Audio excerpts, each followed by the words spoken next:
Berikutnya kita lanjut ke baqiyatus sunani allati qablas sholat. Ilun bacakan sisa-sisa atau sunnah-sunnah yang lain sebelum sholat, yakni ba'dal adzan wal iqamah. Setelah adzan dan qomat ini apa sunnahnya? Yakni ini kok langsung nomornya ketiga, harusnya nomor 1 gitu ya. Al-masyu ilas sholati bisakinatin wa waqarin. Berjalan menuju sholat dengan sakinah, tenang. Wa waqar, waqar itu artinya juga tenang, santai. Arti lainnya wakor itu berwibawa, tapi bukan seperti paskibra gitu, mau ke tempat sholat ya supaya berwibawa ya, gerak seperti itu, enggak, ini santai, tidak gerusa-gerusu. Ya tentu ini ukurannya beda-beda, ada orang yang jalannya cepat, ya mungkin cepat itu santai bagi dia, tapi jangan berlari. Ya, ada sahabat begitu di dalam hadis itu diceritakan ya, Rasulullah Shallallahu Alaihi Wasallam ketika sholat ini mendengar ada yang lari dari luar, dari luar lari. Kemudian ya, sudah rukuk Rasul, dia rukuk di luar shaf.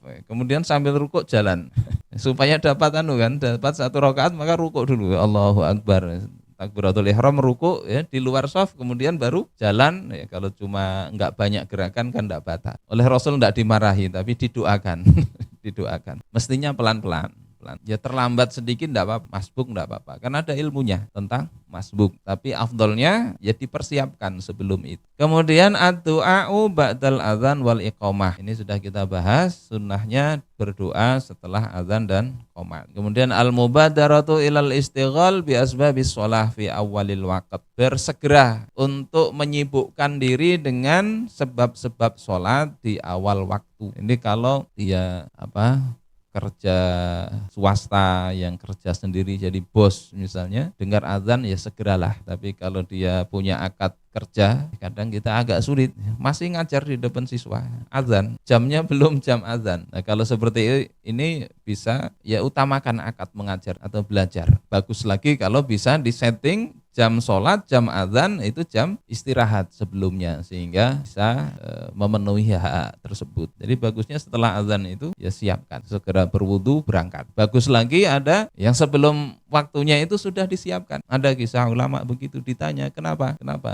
belum azan sudah siap-siap. Kenapa kira-kira? Jawaban beliau itu, ya, aku ingin memenuhi panggilan sebelum dipanggil. Masa setelah dipanggil hanya ini? Sementara kita ini perlu betul kepada Allah Subhanahu wa Ta'ala. Nah ini sunnahnya begitu. Ya, meskipun kita ini ya berupayalah ke situ. Ya, kadang banyak kesibukan atau apa. Apalagi kalau sibuknya main game, main game nunggu azan. Ini jadi problem ya, problem. Nunggu qomat, nunggu imam baca amin, baru kemudian baru siap-siap. Nah ini jangan kita biasakan begitu. Yang keenam, an-nafilatul qabliyah ka qabliyatis subhi wal zuhri wal asri wal jumu'ah wa kadzalika al maghrib wal isya. Melakukan sholat sunnah qabliyah. Qabliyah baik subuh, zuhur, asar, jumu'at, begitu juga maghrib dan isya. Yang muakkad itu kan sebelum zuhur, sebelum subuh, kemudian 2 rakaat ba'da zuhur, 2 rakaat ba'da maghrib dan ba'da isya. Itu yang sunnah muakkadah, ada 10 rakaat. Tapi selain itu antara azan dan qomat itu ada sholat. Ya, ini yang ketujuh. An-nafilatu bainal azanain, melakukan sholat sunnah di antara 2 azan. Maksudnya antara 2 azan itu apa? Antara pertama azan, kedua iqamah. Ya, antara azan dan qomat. Qomat itu disebut azan, sehingga antara azan dan qomat itu sunnah melakukan sholat. Ai banal azan wal iqamah. Hingga kalaupun tidak ada dalil khusus setelah azan itu mau sholat silahkan. Kemudian yang ke-8, al-ityanu bil ad'iyatil ma'tsurah al-waridah qabla sholah ka du'ail fajri al-warid ya qabla sholatil fajr. Berdoa doa-doa yang ma'tsurah ya, doa-doa yang ada riwayatnya, biar HP di tasnya bawa sini. Jadi doa-doa antara azan dan iqamat itu ada beberapa riwayat, di antaranya itu kan bisa dibaca di kitab Al-Azkar. Di antaranya di sini doa setelah azan dan iqamat ya. Setelah azan, sebelum sholat subuh, dari riwayat Allahumma inni as'aluka rahmatan min indik. Ya Allah, aku meminta rahmat dari sisi engkau. Tahdi biha qalbi, yang dengan rahmat itu engkau tunjuki hatiku ini. Ila akhirihi, sampai akhir. Ini ada riwayatnya ya. Ada yang membaca di sini di catatan kaki itu doanya Nabi Adam sebelum sholat asar, ada doanya. Nah, itu bagus juga dibaca. Sambil tentunya dihadirkan hati ya, betul-betul meminta kepada Allah Subhanahu wa taala. Kemudian sunnah yang ke-9, nomornya tapi mulai 3. Al-ityanu bi du'ail khuruji ila shalah wa huwa Allahumma inni as'aluka bihaqqis sa'ilin 'alaika. Berdoa ketika keluar untuk sholat. Jadi dari rumah mau ke musholla. Ini ada doanya. Allahumma inni as'aluka. Aku memohon ya Allah kepada engkau. Bihaqqis sa'ilina 'alaika. Dengan hak orang-orang yang meminta kepada engkau. Wa bihaqqir raghibina ilaika. Dengan hak orang-orang yang mencintai engkau. Wa bihaqqi mamsyaya hadza ilaik, dengan hak berjalannya aku kepada engkau. Jadi jalan sambil berdoa. Fa inni lam akhruj asyarran wala bataran. Aku tidaklah keluar untuk ini dalam rangka keburukan, tidak pula dalam rangka sombong. Kalau tidak hafal doanya dalam hati, minimal kita pergi ke masjid, ke mushola, itu dalam hati begitu. Ya Allah, aku meminta kepada engkau.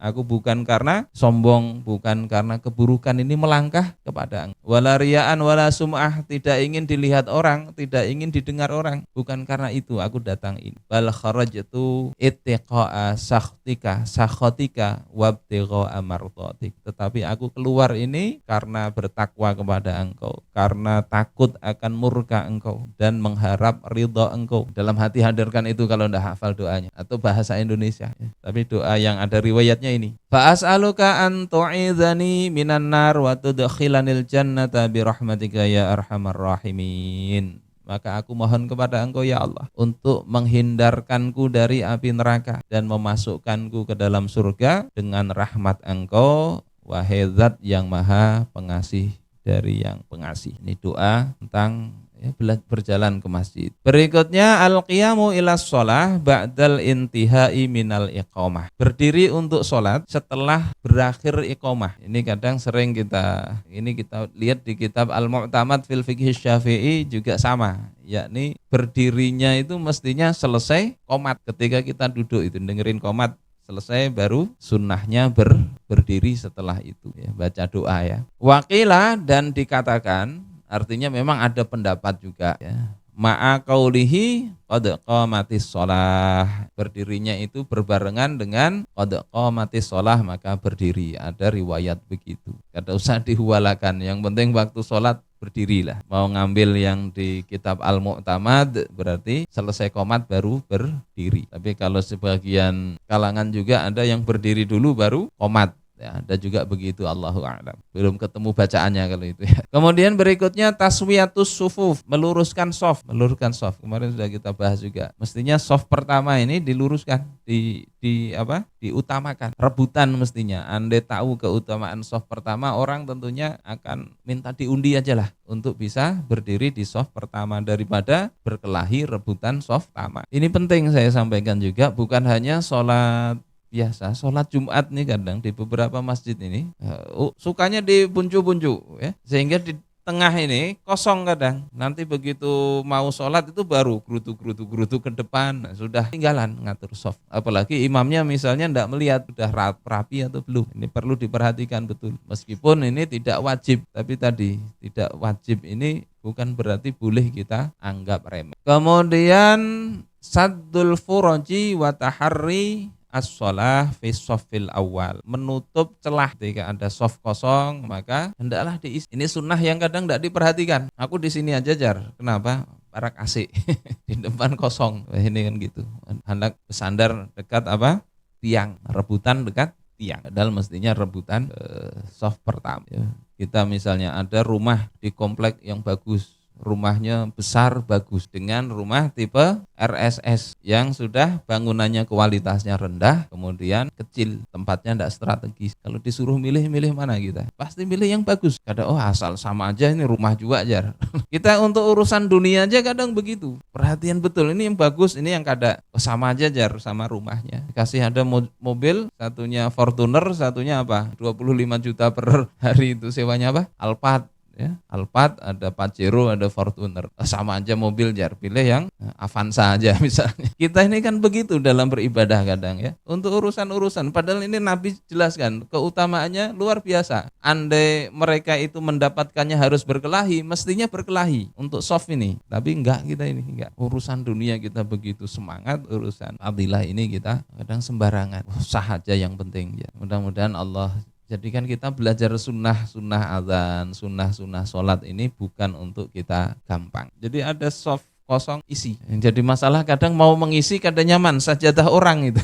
Sajadahnya lebar-lebar. Ya permisi ya. Permisi ke yang punya sajadah. Bagusnya begitu. Tapi jangan pula bekajal banar. Ada orang bekajal banar sampai sesak.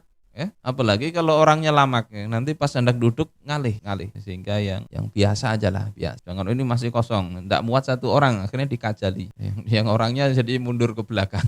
Ada yang kasus kayak gitu, bahuwalan lagi gara-gara ini. Ya, jangan begitu. Yang berikutnya an-nadharu ila maudhi'is sujud wa itraqu ra'sihi, memandang ke tempat sujud dan menundukkan kepala. Ini dalam mazhab Syafi'i begitu, salat menghadap ke tempat sujud. Kalau ada yang tidak begitu di mazhab Maliki menghadap ke belakang, ke depan. Jadi kita ini sedang menghadap Allah Subhanahu wa taala. Yang Allah itu tahu apa yang ada di dalam hati kita. Kita ini mikir apa itu Allah tahu. Sehingga kita sholat, hadirkan perasaan itu, hadirkan. Makanya tidak akan main-main. Kemudian ayyaqula Allahumma atini afdala ma tu'ti ibadakas sholihin. Yakni sebelum sholat nih mengucapkan Allahumma atini afdala ma tu'ti ibadakas sholihin. Ya Allah, berikan kepadaku seafdol-afdolnya apa yang Engkau berikan kepada hamba-hamba Engkau yang soleh. Hamba-hamba yang soleh Allah beri sesuatu, kita minta diberikan yang paling afdol dari itu. Kemudian qiraatu suratin Nas wa ta'awudz min hamazatis syayatin. Bagus juga membaca surah An-Nas. Untuk apa? Menghilangkan rasa was-was dan kemudian berlindung dari godaan syaitan ya.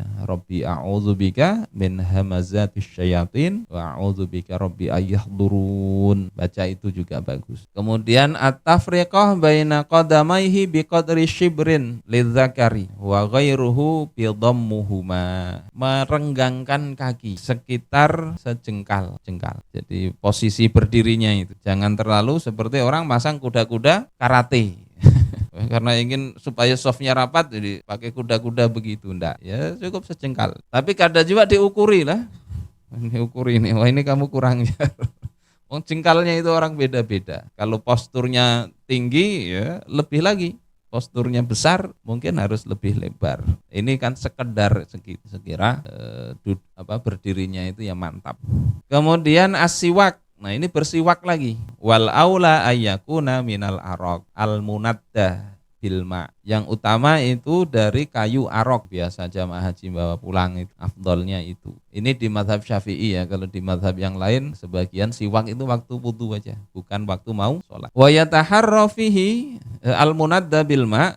Munadda ini maknanya apa? Balala artinya dibasahi. Karena siwak itu kadang lama-lama kan kering keras, basahi air baru digunakan. Wa yataharra fihi baqiyata sunanihi, dan memperhatikan sunnah-sunnah yang lain terkait siwak. Berikutnya ad-dukhulu fis shalah binasyad wa faraghil qalbi minasyawagil. Sunnah berikutnya masuk melakukan sholat itu dengan semangat, karena males ini sifatnya munafik kan. Wa idza qamu ila sholati qamu kusala. Sifat munafik itu ketika mereka berdiri sholat, mereka berdirinya dengan males-malesan, males sholat itu. Maka mestinya semangat. Sebagaimana Rasulullah SAW ketika beliau capek, beliau katakan arihna ya Bilal, rehatkan, istirahatkan kami wahai Bilal. Bis sholah yakni dengan sholat. Jadi Nabi itu menghadapi sholat itu semangat, seperti menghadapi istirahat. Kalau kita kerja kan yang kita tunggu-tunggu istirahatnya, cari kerjaan yang gimana, yang isinya istirahat aja. Yang Senin sampai Sabtu itu libur, Minggu gajian. Ya, gimana itu mau cari kerjaan gitu. Nabi itu sholat itu dipandang beliau sebagai rehat, istirahat, artinya sesuatu yang dinanti-nanti. Nah, mudah-mudahan kita ini Allah hadirkan hati kita ini begitu, sebagaimana kisahnya Syaiban ketika mendoakan Dhunnun al-Misri, anasakallahu biqurbihi, kata Syaiban. Semoga Allah itu menjadikan kesenangan engkau, keramah tamahan yang engkau rasakan itu, apalagi kebahagiaan engkau itu dengan mendekat kepadanya, dengan kedekatan kepada Allah. Artinya apa? Ketaatan itulah yang membahagiakan. Kalau tidak taat, tidak akan bahagia. Kalau orang sudah seperti itu kan enak ya, ibadah jadi nyaman. Yang kemarin kita bahas as-sholatu khairum minan naum, itu kan sholat itu lebih nikmat daripada tidur bagi orang-orang yang seperti itu tadi. Kemudian mengosongkan hati dari kesibukan yang lain, pikiran-pikiran lain coba ditepiskan. Mau sholat itu, ini penting dibiasakan. Apalagi kita sudah mulai menua ya, kita ini gimana? Di muka Syafatul Qulubnya Imam Al-Ghazali itu ada diceritakan orang yang mendatangi seorang syekh saat menjelang wafat. Syekh ini dikelilingi murid-muridnya sedang menangis. Ditanya, apa yang bikin engkau menangis? Kata syekh ini, aku luput dalam sholat. Ditanya, bukankah engkau ahli ibadah sholat? Ya, sholat tidak pernah absen. Kata syekh ini, iya aku sholat tapi aku ruku, aku sujud tapi dalam keadaan lupa, kurang khusyuk. Ya, itu merasa kurang. Makanya sholat-sholat yang kita lakukan ya mudah-mudahan kalau kurang-kurang itu Allah berikan ampunan. Makanya setelah melakukan sholat istighfar, setelah melakukan ketaatan banyak istighfar, karena bisa jadi ya tadi banyak kekurangan kita itu. Tapi diupayakan. Kemudian yang berikutnya at-talaffuz bin niyah qabla takbir likai yusa'idal lisan al-qalba fi istiqdharin niyah. Melafazkan niat di dalam mazhab Syafi'i ini sunnah melafazkan, tidak wajib, tidak nawaitu bukan nawaitu usolli fardhos subhi misalnya, sudah dibahas di bagian awal. Itu sunnah untuk apa? Menguatkan, membantu lidah itu, membantu hati untuk menghadirkan niat. Baik, ini mungkin untuk kali ini, mudah-mudahan bermanfaat bagi kita semua. Berikutnya nanti adalah sunnah-sunnah di dalam sholat, dan Allah istiqomahkan kita, jadikan kita dan generasi anak cucu kita termasuk orang-orang yang mendirikan sholat. Amin amin ya Allah ya rabbal alamin. Bismillahirrahmanirrahim. Alhamdulillah rabbil alamin. Wassalatu wassalamu ala asyrafil anbiya'i wal mursalin sayyidina wa maulana Muhammad wa ala alihi washabbihi ajma'in. Allahumma ja'al jam'ana hadza jam'an marhuma wa tafarruqana min ba'dihi tafarruqan ma'suma wa la taj'al fina wa la minna wa la bainina syaqiyyan wa la mahruma. Allahumma ya rabb bijahi nabiyyikal mustafa wa rasulikal murtada tahhir qulubana min kulli wasfi yuba'iduna 'an musyahadatika wa mahabbatik wa amithna 'ala sunnati wal jama'ati wad da'wati wasyauqi ila liqa'ika ya dzal jalali wal ikram. Rabbana taqabbal minna innaka antas sami'ul 'alim wa tub 'alaina innaka antat tawwabur rahim. Rabbana atina fid dunya hasanatan wa fil akhirati hasanatan wa qina 'adzaban nar.